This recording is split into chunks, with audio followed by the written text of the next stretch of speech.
안녕하세요. 창조적 입시 커리큘럼을 지도하는 르네 원장입니다. 반갑습니다. 입시는 뭐라고 생각을 하세요? 입시를 통해 가지고 분명히 그 사람의 어떤 실력이나 단계라던가 이런 걸 평가하기에는 굉장히 좀 부족한 면들이 많지만 모두가 동의한 부분은 있을 거예요. 뭐냐면은 입시는 전략적으로 해야 된다. 입시에서 성공하려면은 우린 입시를 그냥 하나의 관문으로 생각할 게 아니라 정말 치열한 전쟁이다라고 생각을 해야 돼요. 왜냐하면은 입시가 결국은 고등학교 3학년들 이후로 첫 인생의 큰 관문이 되기 때문이에요. 그건 부정할 수 없는 팩트라고 생각을 합니다. 물론 이제 우리가 언급하고 있는 대학교들 가지 않고도 자체적으로 정말 훌륭한 작품들을 내놓는 사람들이 굉장히 많지만 어쨌건 간에 우리나라 사회 인식 안에서는 아직은 입시와 대학교는 중요하고 이거를 부정한다면 굉장히 현실 부정을 하고 있는 사람이라고 감히 얘기를 할 수밖에 없을 것 같아요. 그렇기 때문에 입시는 전쟁이고 입시에서 승리를 해서 합격을 하기 위해서는 전략, 전술을 잘 짜야 된다. 이게 핵심 포인트입니다. 그렇다면은 우리 라라 아티스트 후마니타스 아카데미 라라인 컴퍼니에서 도와줄 수 있고 우리가 이끌 수 있는 방법은 뭐냐면은 이런 전략과 전술을 아주 체계적으로 잘 짜가지고 학생 개개인의 상황과 학생 개개인의 실력과 목표하는 대학교에 갈 수 있도록 개별적인 컨설팅과 지도가 분명히 이루어질 수 있다는 점을 제가 강조를 하고 싶습니다. 학원이나 과외라던가 이런 부분을 선택할 때 우리가 주의 깊게 집중해야 될 부분들이 분명히 있죠. 우선은 첫 번째 생각해야 될 건 뭐냐면요. 규모인 것 같아요. 규모가 크면은 합격자 수가 많을 수밖에 없겠지요. 그렇다면 우리가 확인할 건 뭐냐면은 이 합격자 수가 어떤 연계성을 가지고 있는지를 확인해 볼 필요가 있을 것 같아요. 그러니까 예를 들면은 규모가 작지만 굉장히 실속 있게 가르치는 학원들이 있습니다. 저는 이러한 실속 있는 소규모의 학원들을 가는 것을 개인적으로 추천을 해요. 그 이유는 뭐냐면은 대형 학원의 장점은 입시 정보력이 있겠고 거기서 하지만 단점은 뭐냐면은 합격자 수가 많다고 해가지고 모든 학생들을 다 관리를 잘했을까? 라고 질문한다면은 그거는 의문점으로밖에 남을 수가 없어요. 왜냐하면은 잘 가는 10%에 집중을 할 수밖에 없고 그러면 그 아래에 있는 친구들 혹은 관리를 받지 못하는 친구들은 어떻게 될까요?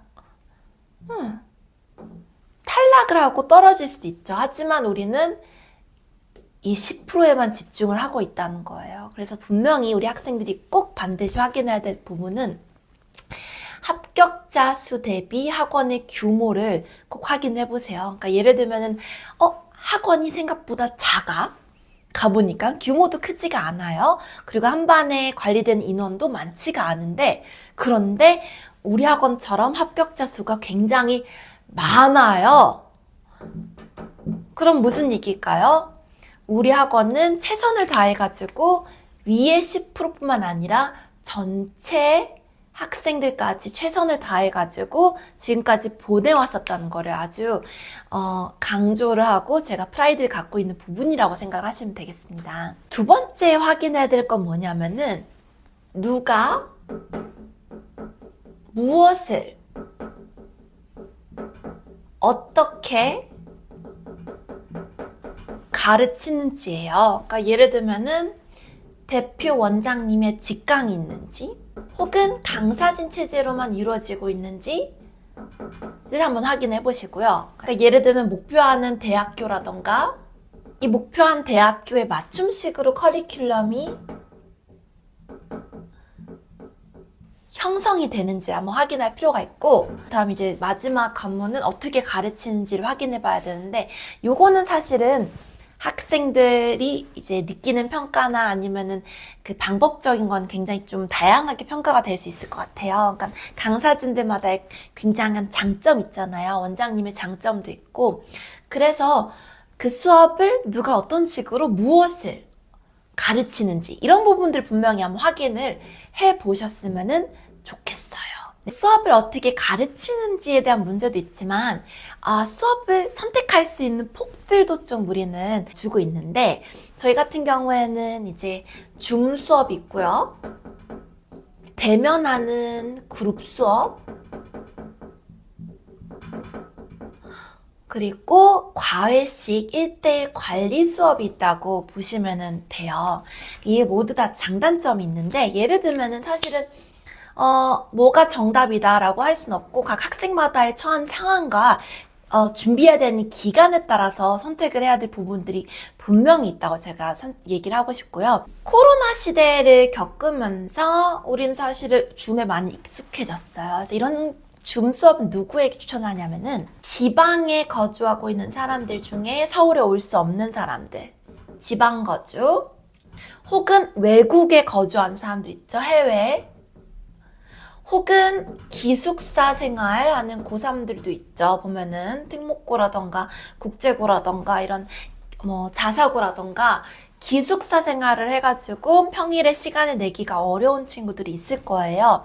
그런 학생들은 이런 줌 수업을 추천을 하는데 장점은 역시나 시간과 비용의 문제에서 굉장히 좀 자유로워질 수가 있다는 거죠. 그러니까 뭐냐면은 이동 시간이 절약이 되겠죠? 그리고 시간에 맞춰가지고 내가 이동 시간이 절약이 되기 때문에 그 순간에 몰입을 해가지고 수업을 해야겠다는 어떤 욕심이 생길 수가 있죠. 단점은 솔직히 말하자면은 아무리 우리가 코로나 때문에 줌 수업이라던가 이런 거 익숙해졌다라고 얘긴 하지만 사실상 결국은 우리가 이렇게 화면 대 화면을 만나는 것보다는 직접 얼굴을 보고 소통하는 거 이거는 또 굉장히 다를 수밖에 없어요. 내가 지금 같은 얘기를 하더라도 화면을 보고 얘기하는 거랑 학생이랑 이제 직접 아이 컨택을 하면서 수업에 대한 거를 설명을 하고 학생이 물리적으로 느낄 수 있게 하는 건 사실은 대면 수업이 더 좋을 수밖에 없지요. 줌 수업으로는 여러 명이 접속을 해가지고 수업을 듣는다. 그렇기 때문에 나 하나에 집중되는 수업만은 아니다라는 거를 좀 생각을 했으면은 좋겠습니다. 그렇다면 이제 이런 대면 그룹 수업의 장단점을 한번 얘기를 해볼게요. 장점은 굉장히 생동감이 넘치는 수업과 피드백을 받을 수가 있어요. 왜냐하면은 아무래도 줌을 통해서 만났을 때보다 굉장히 긴장되는 분위기에서 수업이 가능하기 때문에 시험이 코앞인 사람들은 무조건 제가 대면을 하라고 얘기를 합니다. 왜냐하면은 집에서 파자마 차림으로 누워있다가 줌 수업에 맞춰가지고 일어나서 수업을 듣는 사람의 태도와 자기가 나름 수업을 하기 위해서 정말 책가방도 싸고 준비물을 준비해가지고 그 자리에 와가지고 시간을 쏟는 것, 그리고 그 시간 안에 시험을 본다거나 피드백을 긴장감 있는 그 시간 안에 쳐내는 것, 이 환경이 굉장히 시험 태세로 직접 느낄 수 있기에는 굉장히 좋아요. 그렇기 때문에 대면 수업은 서울에 우리 본원에 올 수 있는 사람들이라면 무조건 줌이 아니라 웬만하면은 대면을 해라 라고 제가 강조를 합니다. 근데 저는 너무 멀리 사는데 어떡하죠? 저 오는데 1시간 반 걸리고 그러니까 물론 그런 생각을 하는 친구들은 줌을 하면 돼요. 그치만 내가 지금까지 합격생들을 보면은 제주도에서도 혹은 부산에서도 수업을 직접 대면을 하기 위해서 와요. 하지만 사람들마다 사정이 다를 수가 있잖아. 그렇기 때문에 그런 경우에는 줌을 하면은 된다.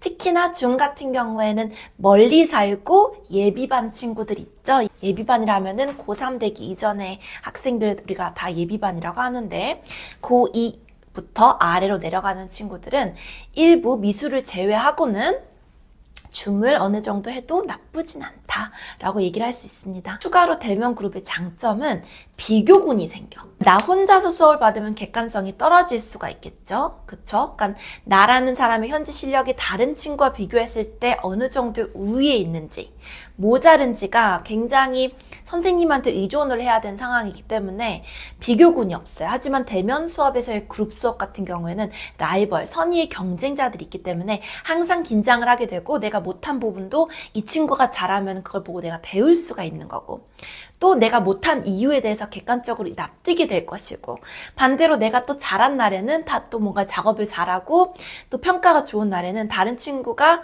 왜 나보다 좀 평가가 좋지 못했는지, 나의 어떤 부분을 선생님들이 비교 분석해서 좋게 평가를 하는지를 보고 느낄 수가 있기 때문에 이런 경우에는 그룹 대면 수업이 굉장히 좋다.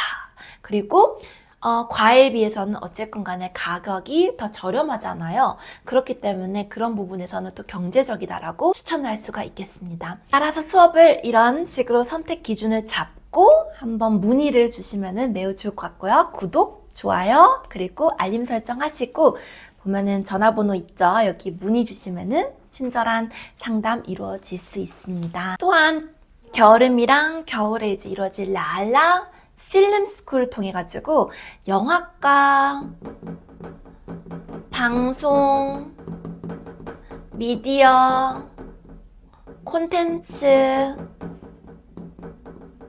학과를 준비한 학생들이라면은 특히 고2 이하 학생들은 꼭 반드시 수강을 해가지고 영상을 찍어보길 바랍니다. 그러니까 예를 들면 영상 미디어 고등학교가 아닌 학생들 중에 나는 뭔가를 한번 제작을 해봐야 되는 상황이 있는 친구들 있죠.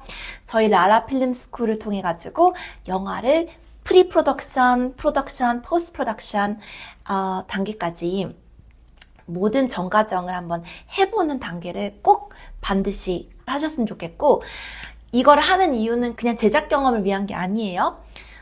입시랑 연결짓기 위한 거예요. 그러니까 예를 들면은 여러분들 한예종 영화과 8월달 영상 특기자 전형이 있잖아요. 그죠? 어학 전형도 있지만 거기서 어떤 우리가 미리 고2 때까지 촬영한 걸 바탕으로 수상을 한 내역이 있다. 어떤 영화제라던가 아니면 어떤 상영회라던가 실적이 있다. 그러면은 이 한예종 영화과 8월달 특별전형 영상원 영화과 입시에 지원 자격이 주어진단 말이에요.